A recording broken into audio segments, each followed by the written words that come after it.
You remember when you was a kid and you had to count down to Christmas, and then when it finally came, you was happy on that day, and then the next day you was like, okay, so what's next? Well, you know what's next? You continue to play with your toys, and then it's a new season to get ready for next Christmas.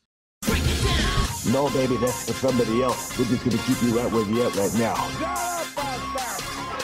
It doesn't matter what you think. The Wrestling Realm presents Break It Down with Brian H. Hello, welcome to this episode of Break It Down with Brian H. Ladies and gentlemen, we are on the heels of WrestleMania weekend, where we saw iconic debuts, iconic returns, new champions crowned, and heel turns made. I am Brian H. Waters. Let's get right into today's show. I'm starting off. You know what? I had everything set. I had a rundown, a pre-rundown set, but things got changed up a little bit. So guess what? We're going to start with my favorite wrestler of the while, because this is my show. Daniel Bryan returned on SmackDown. Well, first he returned at WrestleMania with a win. I'll admit I was wrong. I thought Kevin Owens and Sami Zayn were going to keep their jobs, but they did not. Daniel Bryan, Shane McMahon victorious. What a match. Now, I did think that maybe the match, I thought Daniel Bryan maybe was outside the ring a little too long. I'm like, look, he's cleared. Why is he out there? But boy, when he got in, if he didn't own that crowd and crowd control and the people ate it up, I know I was at Jimmy Seafood. Shout out to my boy Roger from the Flex Zone. I was with all them, but Roger kept telling us we needed to try this steak, and I tell you one thing, that was the best steak I've had at a restaurant and the best crab cake I had at a restaurant. But that's a different story for a different day. Daniel Bryan victorious, and then tonight on SmackDown, or Tuesday night on SmackDown, Shane McMahon relieved him of his duties to allow him to become a full-time superstar.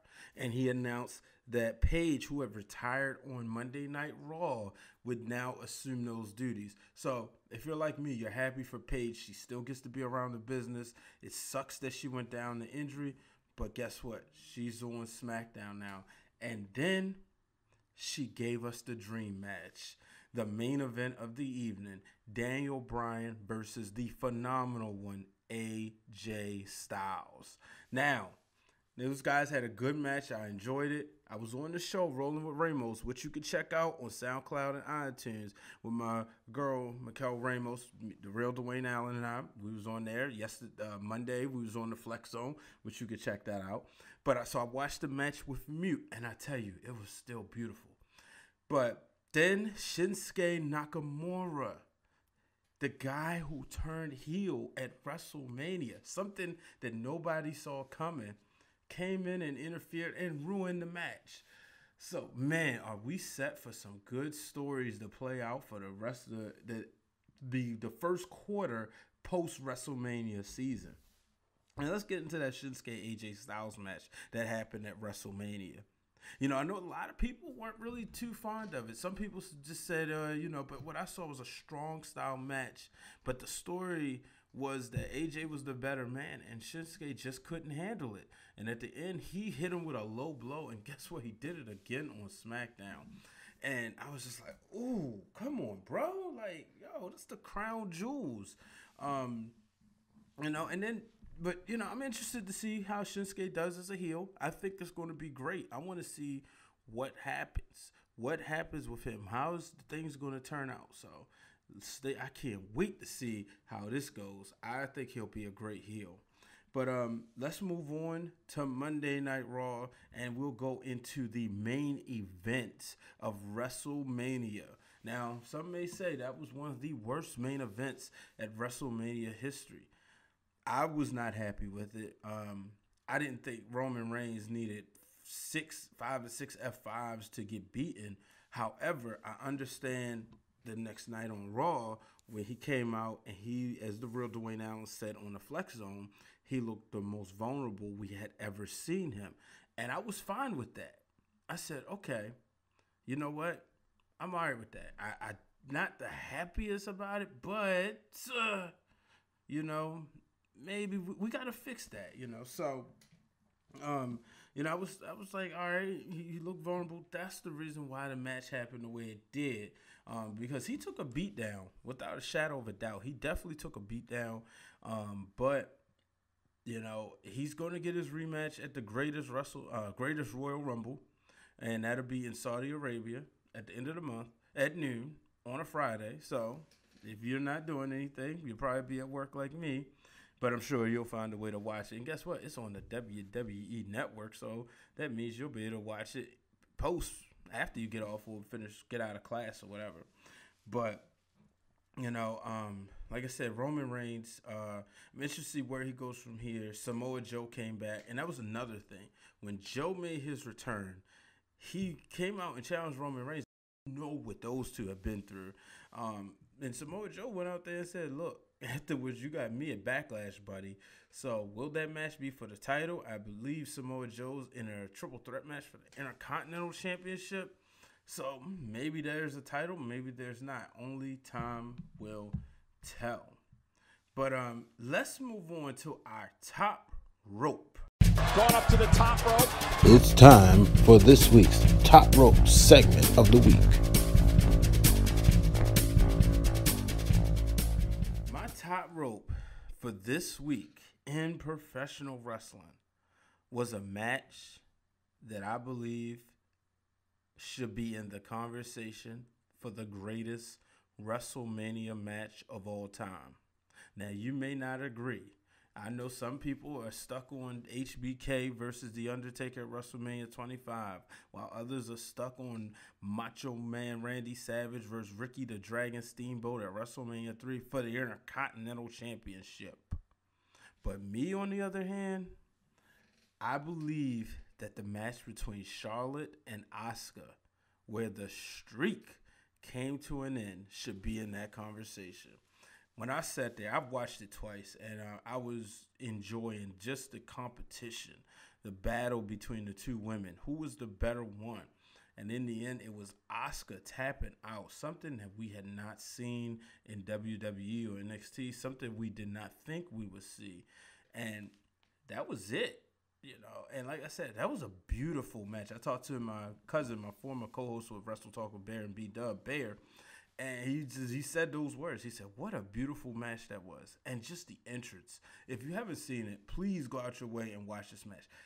Charlotte came out with her dad's old theme music. And just as they brought her to our presence, and then she stood there, and it was kind of like a circle of life. Because if you remember when WrestleMania was in New Orleans the last time, she was a part of Triple H's entrance. And they had three guys who was, opening, helping her get ready to make her walk down to the ring, and then that's when her music hit. What a moment that was. And then for her to be victorious is such a beautiful match. I'm telling you, that's my top rope this week. But let me get a quick word in from one of my friends, let you know about their show.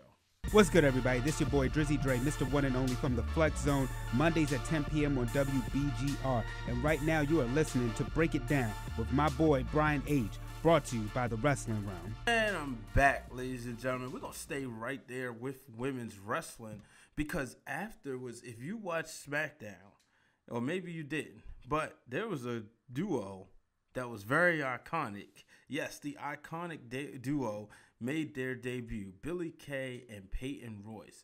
Now, these are two of the most beautiful women in the WWE. They made their presence known when they came out and they beat up. And yes, they beat up Charlotte.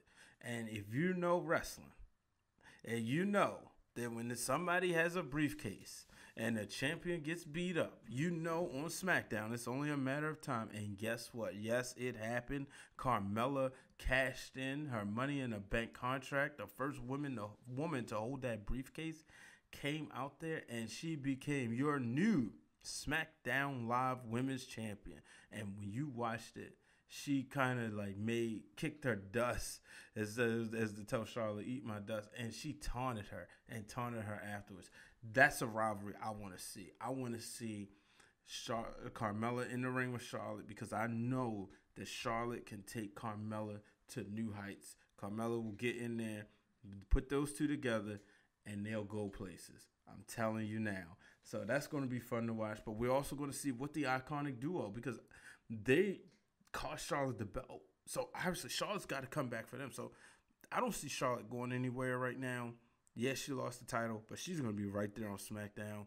If she does get moved to Raw, I will be surprised. I think Natalya will go, because if you looked at the Women's Battle Royal and then you looked at SmackDown, Naomi won the Battle Royal. Natalya came out there and said, you was the least expected to win. Well, they had a match and she beat her clean. So usually that's kind of what happened to Charlotte, if you remember. She lost on Raw and then she ended up on SmackDown. So I think we'll see Natty on Raw. I believe her husband TJ is an agent over there, so it would be great to see her on that show. But let's move on to Raw. We're going to get into Kurt Angle and Ronda Rousey picking up the win over Stephanie McMahon and Triple H. Another great match at WrestleMania. A match a lot of people didn't think, I don't think people thought it would be bad. I just didn't think it would be as good as it was. It was a match where we saw Ronda Rousey go out there and perform. I mean, she was out there. You could tell she loves the business. Shout out to Corey and Glenn of Wrestling Marks of Excellence, who was down in New Orleans. They got a chance to meet her, and they said, you could tell she's all in. She's invested. And one thing, in that match, she took bumps. And with her taking bumps, it showed that she's not just about going out there and, performing and just being like, hey, I'm untouchable. No, she went out there and she proved that she's a part of the WWE, and that's where I think she really earned the respect of the girls. Nikki Bella tweeted that she was her hero and after an awesome match. So that was great. And then she comes out on Raw and, Stephanie's selling. She got her arm wrapped up. Ronda wasn't trying to hear that. She went out there and she put her in the arm bar again. But how about Stephanie McMahon? What an impressive WrestleMania debut. Now, if you watch wrestling, and you saw that Shane McMahon said on the Mick Foley podcast that his match with Undertaker was the first time he got validation from his dad. And they always talk about wanting to impress their father. And you knew that Stephanie went out there and she wanted to impress Vince. And she wanted to make sure that she was living up to the McMahon name, and she went out there and did it. Her first WrestleMania match, which a lot of people may not realize because she's been a part of WrestleManias with interests in being managers of Triple H. She managed her dad at WrestleMania 17 in his match with Shane, but she went out there and had a great match. So it was amazing to see. Shout out to her and Triple H and Kurt Angle. I mean, they're pros. It was great to see Angle in the ring again. So now, let's move on to another match that I called. Nia Jax became the Raw Women's Champion when she beat Alexa Bliss. A match that a lot of people was hoping to just be a squash match, but it was towards the end of the card. I know it's been, if you've been watching and you wasn't, you may have been a little tired, but I thought it was a great match. It told a great story. Nia went out there. Alexa Bliss showed that in order for her to beat Nia, she was going to have to keep Nia off her feet. She also, her being the lighter of the two, the longer the match went, it was in her favor. You saw Nia getting gassed, and not saying because she's out of shape because of wrestling. I'm saying in the storytelling aspect, you can see, and yeah, she probably really was gassed, but the storytelling aspect of it showed that Nia Jax was like, whoa, but in the end, she was able to get it done, and she became the new women's champion. But then the next night on Raw, we saw another debut where we saw the former NXT Women's Champion Ember Moon come out there and debut, because it was a match and Alexa Bliss and Mickie James said, nah, you don't have a partner. Nobody wants to be a partner. Well, guess what? Ember Moon showed up and she hit the Eclipse to beat Alexa Bliss. So I'm interested to see how Ember Moon, where her career goes on Raw, see how things happen. I wasn't surprised she lost the belt to Shayna Baszler. I'm going to see what happens with the women's division. Do we get Shayna Baszler, and do we get Shayna Baszler and Nikki Cross? Is she next in line for the title? I know you got Kairi Sane, so that's what's going to be interesting. If you missed TakeOver, you missed an incredible show. I'm going to definitely get into that too. Like I said, Shayna Baszler And Ember Moon told a great story. Ember tapped out though, because Shayna Baszler proved she was just too much for her. Let's move on. A big return this week on Raw. Bobby Lashley, former ECW champion, former United States champion. And if you watch Impact, he was a former Impact champion. Well, he made his return to the WWE, and he's coming in as a star, ladies and gentlemen. And I think before the year's out, he will be the Universal Champion. And when he's the Universal Champion on Monday Night Raw, I will get tired of hearing people say that argument, oh, Vince doesn't want a black champion. Yeah, I know it's not the WWE Championship, but he will be on the A show. As much as I love SmackDown, and I do believe SmackDown is the better show, we know Raw is the show that's the flagship. And when Bobby Lashley becomes a champion, I do not want to hear it. He came out there, he beat up Elias, and which was, a great spot. Speaking of Elias, I'm going to transition here. He came out on, I was happy he got his WrestleMania moment. He's in New Orleans. New Orleans is a music town. I went there for the National Association of Black Journalists Convention. It's one of the greatest cities I've ever been to. You walk down the street, you'll always hear music. Elias, he had an opportunity. He was playing in some couple bars, and he played on stage, and then that's led to John Cena coming out and beating him up because Cena got word that The Undertaker was there after Charlotte and Asuka's match was over, and then he thought Undertaker wasn't going to show up. Undertaker did show up, and when Taker showed up, folks, he beat John Cena, and, it was a squash match, but what we saw was the dead man was back. I didn't want to see that match, but we got it. It didn't need to build up. I mean, the story wrote itself, and it looked like, I know people think I'm crazy, but yes, it looked like maybe The Undertaker could do that maybe 3 or 4 more times. So what's his record now, I believe, is 24-2 at WrestleMania. And John Cena has been added to the list. Let me take a quick break here. This is Glenn Thomas with the Wrestling Marks of Excellence, and you're listening to Break It Down with Brian H. Waters, brought to you by the Wrestling Wrealm. All right, you heard the word. You know where to catch the Wrestling Marks of Excellence each and every week. Make sure you check them out. I can't wait for this week's show because you'll get a in-depth conversation about being at WrestleMania. But let's move on. This week we saw some new champions being crowned. We saw Cedric Alexander winning the Cruiserweight Championship in the match with Mustafa Ali. The second match of the evening. Second match on the pre-show. Second match of the whole day for the long show of WrestleMania. What a match it was, though, folks. It was one of those things where, the heart and the soul, and then you could see the guys taunting, is that soul? Was that heart? But at the end, it was Cedric, and well-deserved. I mean, this is a guy, as Chris Collinsworth said, here's a guy who was supposed to be wrestling Enzo Amore, and then Enzo gets suspended. He didn't get the opportunity. So, but we also saw Seth Rollins become the Intercontinental Champion. Guess what? That makes him the Grand Slam champion. So he is just like and when you look at it, the Shield has been Grand Slam champions that fast. You saw the Bludgeon Brothers going over the becoming the new SmackDown Tag Team Champions. Excuse me. So they won. And here's the thing. And before I get there, Braun Strowman had a partner. Partner name was Nicholas. Nicholas is a child.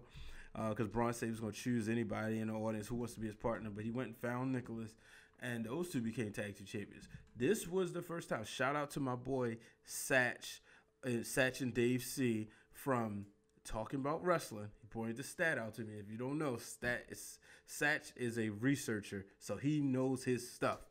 But he pointed this out. This was the first time, only the 4th time since 2000, that the tag team titles had changed hands at WrestleMania. 2000 and 2001. Edge and Christian won the belts in the TLC matches, and the first one was the ladder match, triangle ladder match.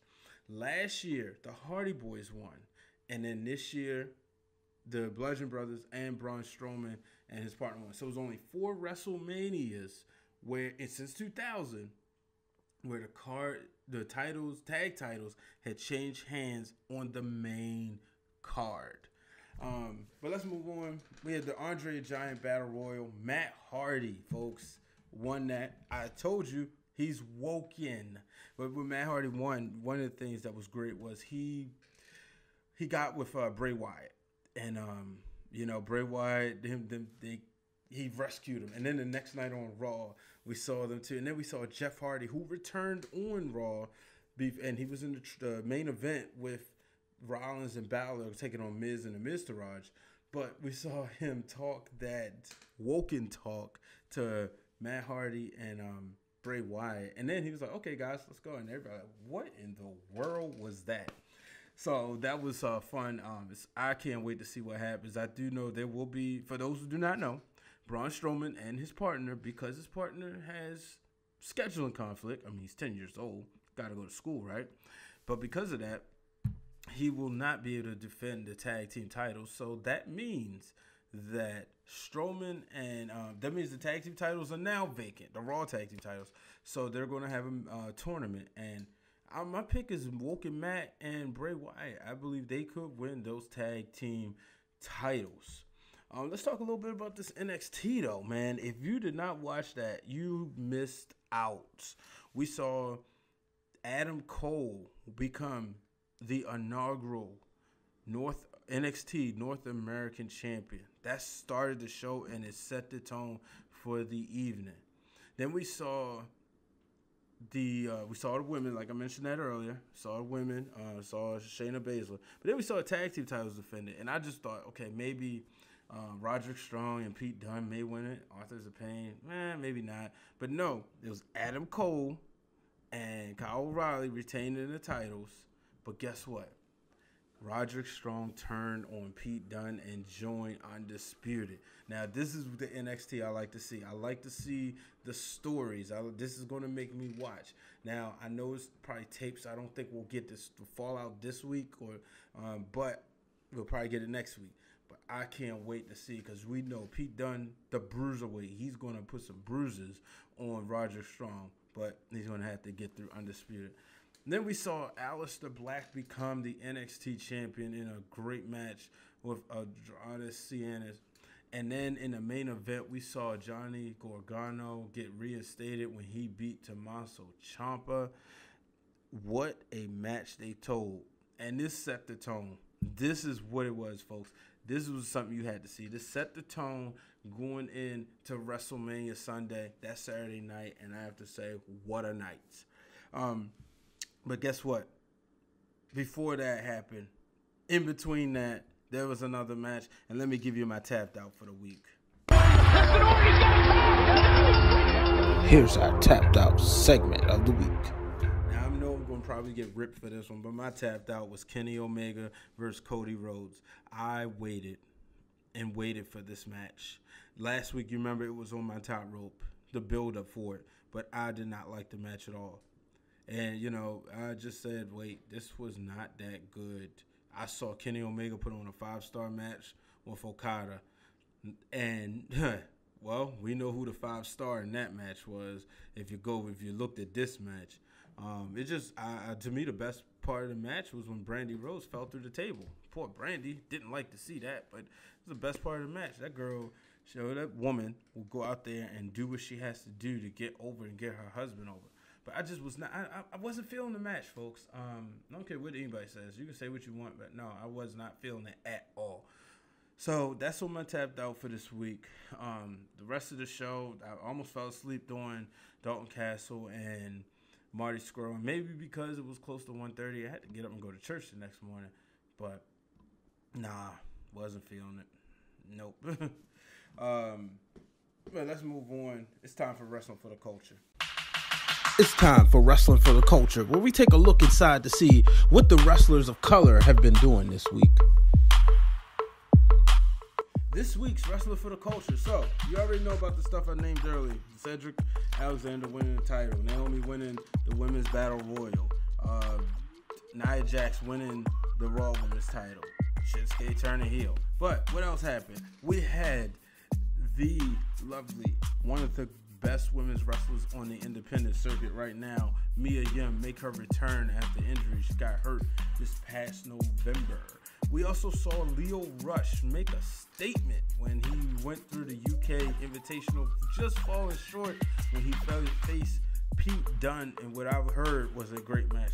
We also saw the WWL champion and PWG champion Keith Lee defend his WWL title successfully against Cassius Ohno at Access in an NXT ring. Keith Lee, how about that? So definitely they put on for the culture this week. Now it's time to come from the realm. And now for this week's questions from the realm. All right, got some questions here. Got a lot of questions. Shout out. So let's start. We'll start with a new. Question. A new member. I should say new member of the realm. The one and only Ben Regal. Ben, good friend of mine. Used to be one of my highlight producers when I worked at ESPN. So shout out to him. Still talk wrestling. He says, why does WWE constantly force Roman Reigns when the majority of us can't stand his gimmick? Well, guess what? My answer to that is the kids love him.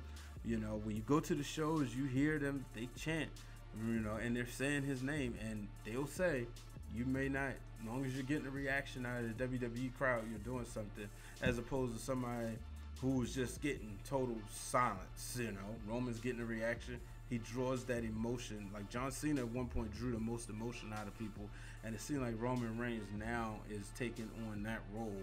How long does he stay face? That's going to be a question to see. I personally would like to see him turn heel and maybe Bobby Lashley take on the face. But we got to get through Roman and Samoa Joe, so we'll see what happens. Maybe Roman won't be able to pull off the heel. I mean, but then again, he was a heel when he started with the Shield, so who knows? Now it's time for my man Steven Caesar, Steven Michael Thompson. You can catch him at _Steven Season, Steven SZN. Steven got a list of questions, so I'm gonna get through all of them.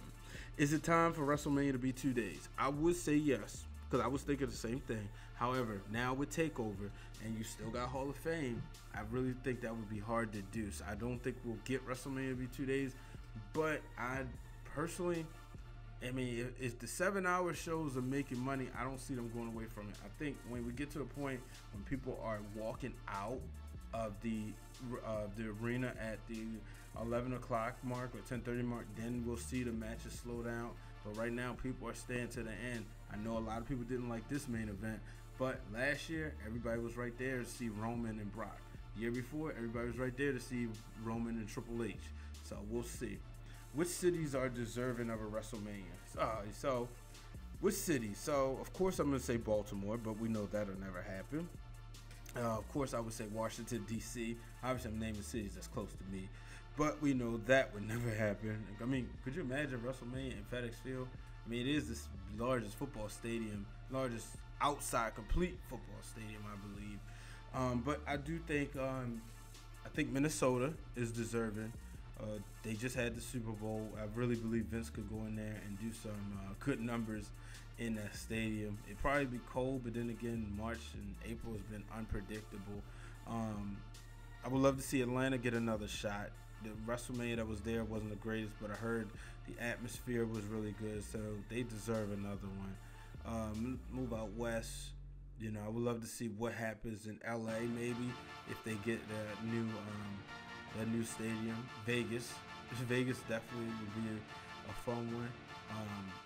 Phoenix, they've been there. It's always different with the West Coast, especially just the time differentials. So, you know, I mean, if you go Central Time Zone, it isn't so bad, but the West Coast is a little different. It would be interesting to see if they ever decide to go somewhere like the Midwest, maybe like Kansas City or Tennessee. That would be interesting. So, those are some cities. Did Asuka come out too soft after her loss? No, not at all. It's the spirit of competition. She lost. It's a respectful thing to do. You shake the person's hands, you move on. It was something we saw. We thought we got with Shinsuke, but we didn't, because in the end, he would hit AJ Styles below the belt.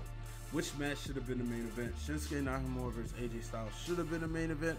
I understand why it was Brock and Roman. Actually, I'll take that back. You know what really should have been the main event? I was going to say Ronda and Triple H, but Ronda, the mixed tag match. But no, I do think the WWE Championship match should have went on last. I just think it's the big belt, the belt with the company's name, and you had the two best wrestlers on the card. It should have been on last. What was the best stage? Was this the best stage in recent memory? That's a good question because I really liked it, but last year they put a roller coaster, man. It's kind of hard to go against that roller coaster. This year was great though because of all the cool effects they did with it, especially with Seth Rollins. I don't watch Game of Thrones, but that's what I heard that theme was.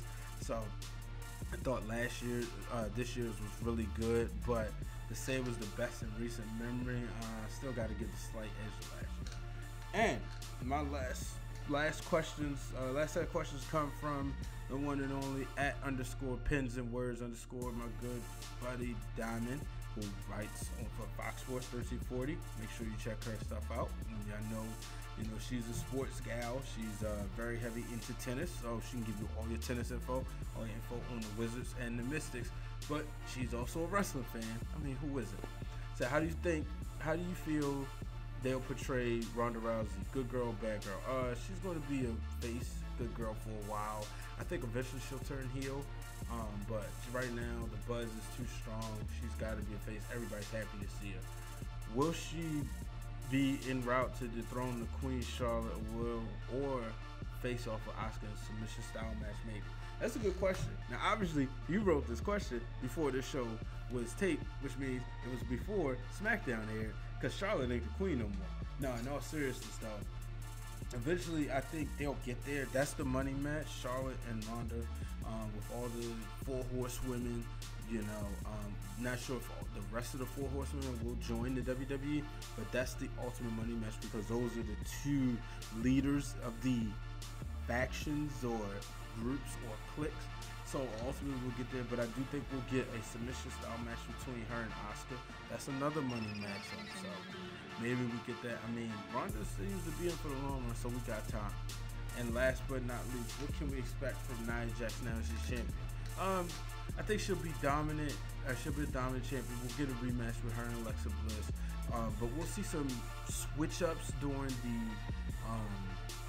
Superstar Shake-Up next week. So I think when that does happen, we'll get some switch-ups and we'll see her have a new set of opponents.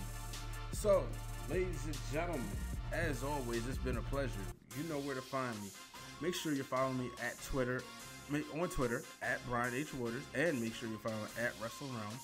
And if you're listening on iTunes, please go and hit the subscribe button, and then make sure you drop me a 5-star rating. Give me, help me out. Reach up there in the wrestling ranks of the Wrestling Podcast. If you're on YouTube, click the subscribe button, and make sure you give us a rating, give us a like, tell your friends about this show. I like talking wrestling, and I like talking wrestling to you guys. And make sure, we got some cool stuff coming out.